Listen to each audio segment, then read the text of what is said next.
मत्स्यप्रेमींना कोळंबी अतिशय प्रिय असते। मऊ लुसलुशीत कोळंबी खाताना अनेकांच्या जिव्हात तृप्त होतात। आता अमेरिकन टॅरिफचा दणका भारतातील कोळंबी उत्पादकांना बसलाय, कारण कोळंबीचे दर 80% घसरले असून त्यामुळे मच्छीमार आणि कोळंबी उत्पादकांच्या तोंडचं पाणी पळालंय। आता उत्पादन खर्च भरून काढणं देखील त्यांना कठीण बनलंय। अमेरिकेने भारतावरती टॅरिफ लावल्याने कोळंबीची निर्यात ठप्प झाली आहे। कोळंबीचे दर 350 किलो रुपयांवरून 70 रुपये किलो पर्यंत घसरले आहेत।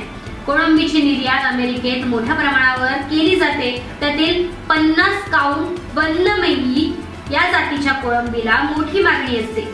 ही एका किलोत 50 कोळंबी भरतात। आता टॅरिफ वाढल्याने अमेरिकन ग्राहकांसाठी कोळंबीचे दर आवाक्याबाहेर जाणार आहेत। त्यामुळे भविष्यात अमेरिकन नागरिक कोळंबीकडे पाठ फिरवू शकतात आणि यामुळेच भारताला जवळपास 1 अब्ज डॉलरचं नुकसान भोगावं लागू शकतंय। मत्स्य प्रक्रियेशी संबंधित व्यक्तींनी सांगितलंय की प्रक्रिया करणाऱ्या कंपन्यांनी कोळंबी खरेदी करणं रोखलंय। त्यामुळे शेतकऱ्यांना दुहेरी फटका बसलाय।